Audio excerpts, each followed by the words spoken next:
दुआ साहब, जिस तरह से सहारा के निवेशक जो है हजारों करोड़ों रुपए, अपने लाखों रुपए अपने पेट काट के जो है सहारा को दिए और उनसे उम्मीद थी कि वो अपना मकान बनाएंगे, अपनी बेटियों की शादी करेंगे, आज उनका पैसा कई सालों से नहीं मिल रहा है, आश्वासन पे आश्वासन, आंदोलन पे आंदोलन, उस पर क्या कहेंगे आप? जर्नलिस्ट महोदय, आप तमाम चैनलों को मैं अभिनंदन करता हूं और मैं कहना चाहता हूं कि जनता हमेशा गुलाम रही है, जनता हमेशा शोषित और द्रवित रही है, उसको हमेशा गरीब बना के रखा गया है, अशिक्षित बना के रखा गया है, स्वास्थ्य के नाम पे उसको जो है बीमार करके रखा गया है, हर तरह से तोड़ तोड़ करके रखा गया है। और इसलिए रखा गया है सरकार ने कि उनकी जो मंशा होती है कि अगर ये गरीब नहीं रहेंगे तो फिर ये हमारे सर पे चढ़ के बोलेंगे, इसलिए गरीबों का हमेशा शोषण होता रहा है। ये जो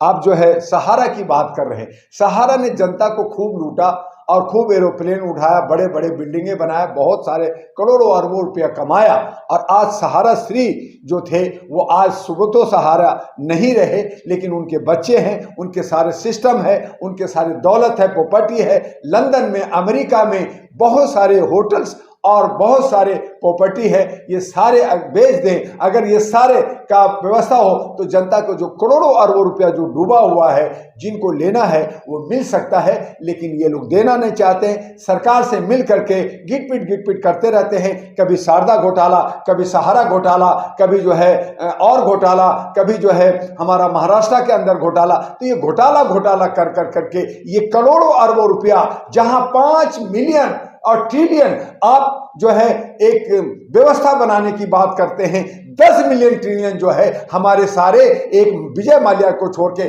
बाकी सारे गुजरात के व्यापारी, उसमें नीरव मोदी बहुत सारे मोदी हैं, कार्ला हैं, बहुत सारे लोग हैं, उन तमाम लोगों ने जो है अरबों खरबों रुपया लेकर करके लंदन और दूसरे देशों में जाके बैठ गए हैं। हमारे भारत के प्रधानमंत्री कहते हैं कि मैं विश्व का बड़ा गुरु हूं, मैं जो है विष्णु का अवतार हूं, मैं कुछ भी कर सकता हूं, मोदी है तो मुमकिन है। तो ऐ मोदी जी, मैं आप ही से अनुरोध करता हूं कि गरीबों की आह क्यों ले रहे हो, गरीबों को क्यों सता रहे हो? गरीबों का हक अधिकार, उसके रोटी का पैसा, थोड़े थोड़े पैसे, 1-1, 2-2 रुपया जोड़ कर करके अपने परिवार को, अपने बच्चों को एजुकेशन देना चाहते हैं, पढ़ाना चाहते हैं, सुरक्षित रहना चाहते हैं, एक छोटा सा घर बनाना चाहते हैं, अपनी रोटी कपड़ा मकान की व्यवस्था करना चाहते हैं। उस पे जो इन लोगों ने, कारपोरेट लोगों ने जो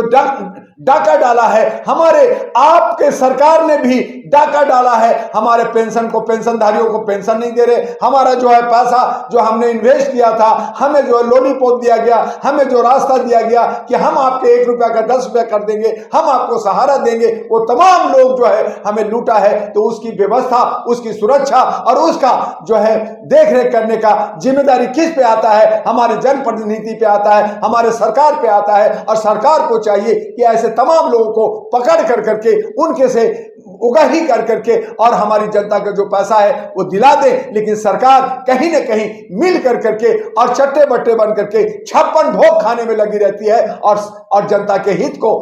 नजरअंदाज करती है। एक तरफ सरकार कहती है मैं गरीबों की गरीबी मिटा दूंगा, कहीं ऐसा तो नहीं कि गरीब को ही मिटा देना चाहते हैं, खत्म कर देना चाहते हैं, बुजुर्गों को खत्म कर देना चाहते हैं, नौजवानों को अशिक्षित रखना चाहते हैं? क्या यही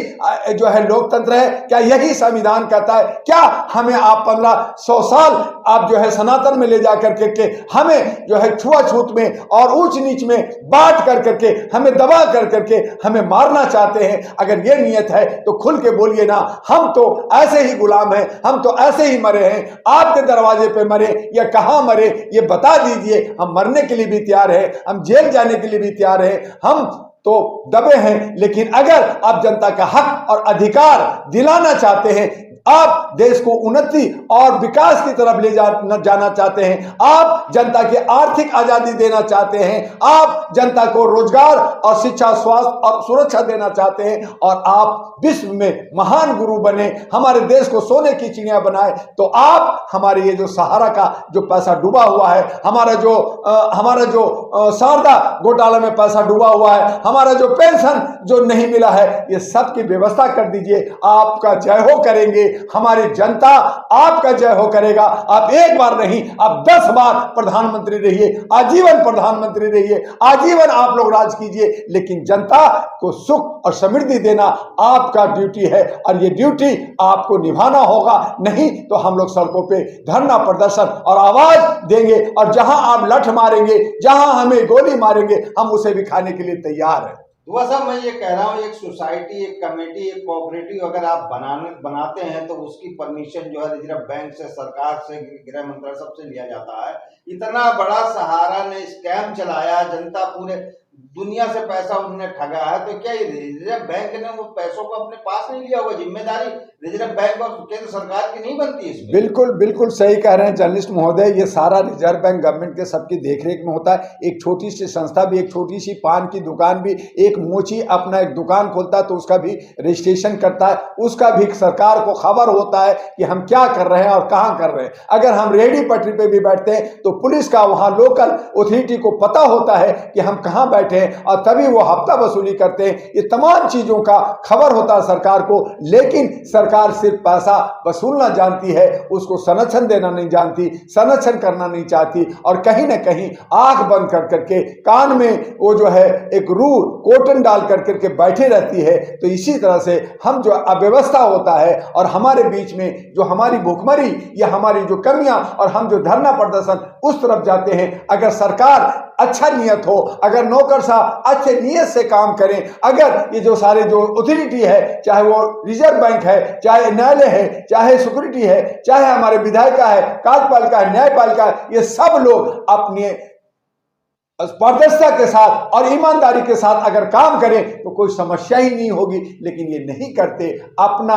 घर देख, अपना पॉकेट देख, अपना जमा कर, दूसरा मर जाए उसकी कोई परवाह नहीं करते। और यही वजह है कि असमानता की खाई बढ़ती है और हमारे बीच में इस तरह की सारी समस्या नहीं होती। और समस्या के समाधान के लिए बहुत सारे संगठन, बहुत सारे पार्टियां आती है। इसीलिए कहा कि अब जात पात छोड़ करके, नफरत छोड़ करके, जो हमारा देश जो है